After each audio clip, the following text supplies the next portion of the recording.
Good morning বন্ধুরা, আরও একবার চলে এসেছি আমার চ্যানেল ব্যাটে বাটপাড়িতে। তো আজকের ভিডিওতে আমরা দুটো ম্যাচ নিয়ে আলোচনা করব।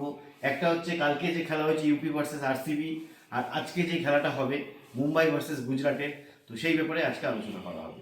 তো কালকে যেই ম্যাচটা হয়েছে গুজরাট ভার্সেস আরসিবি, সেই খেলাটা মুম্বাই ডিওয়াই পাটিল স্টেডিয়ামে খেলা হয়েছে। তো কালকের ম্যাচটা আমরা ওরকম একটা উত্তেজনাপূর্বক ম্যাচ দেখিনি, বরঞ্চ কালকের ম্যাচটা অনেকটাই ছিল একতরফা ম্যাচ, যেখানে দেখা যায় ইউপি প্রথমে ব্যাট করতে যায়, মানে প্রথমে ব্যাঙ্গালোর টসে জেতে এবং ইউপিকে ব্যাট করতে পাঠায়, এবং ইউপি ব্যাট করতে নেমে প্রথমে একটা বড়সড় কোলাপসের সম্মুখীন হয়, এবং তারপর তারা নিজেদের মধ্যে একটা পার্টনারশিপ করে 5 উইকেট পড়ে যাওয়ার পরে, এবং তারপরে একটা তারা কম্পিটিটিভ স্কোর করে 143 রানের মতো, যেটা খুব সহজেই ব্যাঙ্গালোর মাত্র 1 উইকেট হারিয়ে 12 ওভার 1 বলে সেই রানটাকে চেস করে।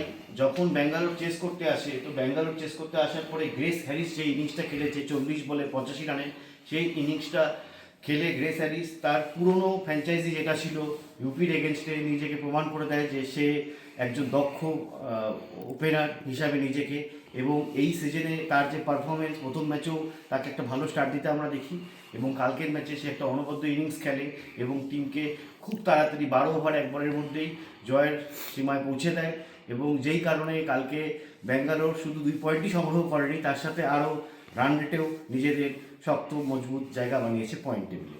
তো কালকে খেলার যদি মূল মুহূর্তগুলো নিয়ে আমরা আলোচনা করি, তাহলে আমি আগেও বলেছিলাম যে লরেন্স বেল, তার থেকে এক্সপেকটেশন থাকবে। আমরা কালকেও দেখেছি লরেন্স বেল প্রথম স্পেলে ঠিক সেইভাবেই বল করেছে, এবং কালকেও লরেন্স বেল প্রথম পাওয়ার প্লেতে 3 ওভার এক্সিলেন্ট ওভার করার জন্য শুরুর দিকেই ইনিংসটাকে ওরা নড়খড়িয়ে দেয় পুরোপুরি ইউপির ওপেনারদেরকে, এবং তারপর যথারীতি শ্রিয়াঙ্কা প্যাটেল এবং নাদিম ডিক্লার ওরা এসে খুব তাড়াতাড়ি একটা চরম বিপদের মুখে ফেলে দেয় ইউপিকে, যেখানে 50 রানে ওদের 5 উইকেট পড়ে যায়।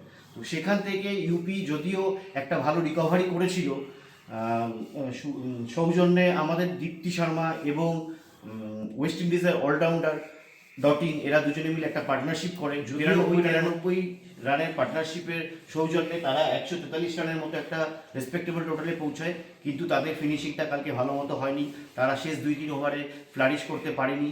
সেখানে ব্যাঙ্গালোরের ফিল্ডিং প্লেসমেন্ট এবং যেভাবে অধিনায়কত্ব করেছে স্মৃতি মান্দানা, তো সেটা অবশ্যই প্রশংসনীয়, এবং তারপর ব্যাট করতে নেমে আমরা যেটা দেখি, স্মৃতি মান্দানা একদিক থেকে আইসের মতো কুল এবং ফুল কন্ট্রোল নিয়ন্ত্রণের সাথে ব্যাট করেছে, অন্যদিক থেকে গ্রেস হ্যারিস যেটা নিয়ে এসছে অ্যাগ্রেশন, পাওয়ার, এবং গ্রেস হ্যারিস যেভাবে কালকে রেকর্ড করলো, যেমন এর আগের দিনের খেলাই আমরা দেখেছিলাম ডিভাইন শ্রীনারাকে 1 ওভারে 32 রানের ওভার নিয়েছিল, এবং যেটা ছিল এই মহিলাদের আইপিএলে সব থেকে এক্সপেন্সিভ ওভার হিসাবে।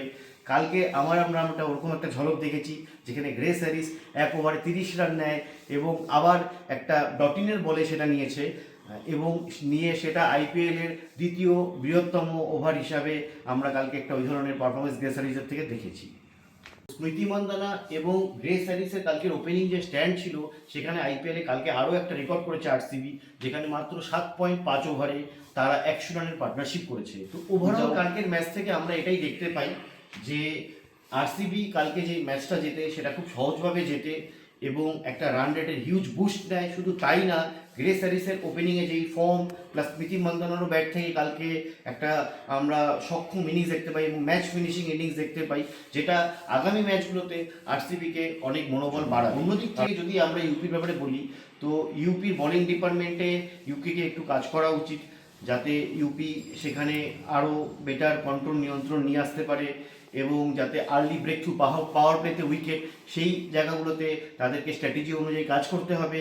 এবং ব্যাটিংয়ের দিক থেকে দেখতে গেলে ওপেনিংয়ের দিকে সফলতা ওরা পায়নি, যেরকম প্রথমেই 5-5টা উইকেট পড়ে যায়, তো সে জায়গায়ও ওপেনার এবং টপ অর্ডার ব্যাটসম্যানদের মধ্যে মিডল অর্ডারের যারা 3-4 নম্বরে 5 নম্বরে খেলছে তাদেরকে বাড়তি দায়িত্ব নিতে হবে। তো আগামী যেটা আমরা দেখবো, ইউপির যেই খেলাটা হবে আগামী ম্যাচ, সেটা ইউপির ম্যাচ থাকবে দিল্লির সাথে, এবং আরসিবি যে ম্যাচটা থাকবে সেটা গুজরাটের সাথে। তো আগামী দিনে আশা করবো দুটো টিমই আরও বেটার পারফর্ম করবে বা নিজেদের ওভারঅল টিম পারফরমেন্সকে আরও ইমপ্রুভ করবে।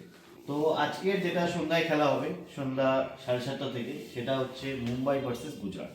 তো আজকে মুম্বাই আর গুজরাটের ম্যাচের পরে যদি আমরা কথা বলি, তাহলে বলবো গুজরাট এই টুর্নামেন্টে একটা খুব স্ট্রং স্টার্ট পেয়েছে, যেখানে তারা দুটো ম্যাচে 4 পয়েন্ট কালেক্ট করেছে, দুটোতেই জয়প্রাপ্ত হয়েছে, কিন্তু তাদের জয়গুলো সবই ছিল খুব অল্প মার্জিনে।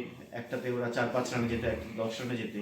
বাট গুজরাটকে যেটা দেখা যাচ্ছে যে যখনই ওরা ফার্স্টে ব্যাট করে ওরা একটা বড় স্কোর তৈরি করে এবং দুইবারই ওরা 200-র উপরে স্কোর করতে সক্ষম হয়েছে। তো অন্যদিকে যদি আমরা মুম্বাইয়ের ব্যাপারে আলোচনা করি, তো মুম্বাই এই WPL এ একটা মিক্স স্টার্ট পেয়েছে। প্রথম ম্যাচ ওরা 154 রান করে এবং প্রায় স্কোরটাকে ডিফেন্ডই করেছিল, শুধু ডিক্লার্কের খেলা একটা অনবদ্য নকে ওদেরকে লাস্ট বলে হারতে হয়।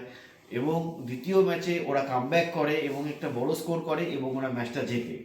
তো মুম্বাই এবং গুজরাটের যদি আমরা হেড টু হেড রেকর্ডও দেখি, তো সেখানে আমরা দেখতে পারবো যে গুজরাট এখনও মুম্বাইয়ের এগেনস্টে একটাও WPL এর ম্যাচ জেতেনি, যেখানে মুম্বাই 7টা অকেশনে 7বারই জিতেছে।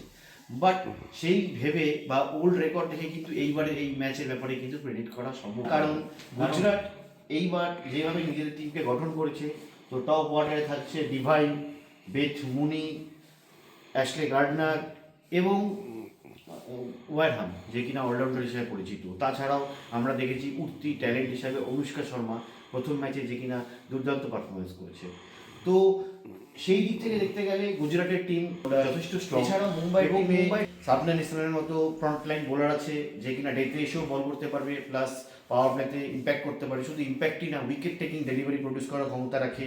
তো এই ধরনের প্লেয়াররা রয়েছে। এছাড়াও মুম্বাই টিমে রয়েছে হারমনপ্রীত কর এবং আমজদ কর, তো সঞ্জনা। তো এরা সবাই আমরা জানি যে এরা কত প্রতিভাশালী ক্রিকেটার মহিলা হিসাবে।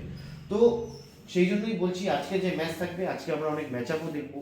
যেমন যদি শুধু হারমনপ্রীত করের ব্যাপারে আলোচনা করি, তাহলে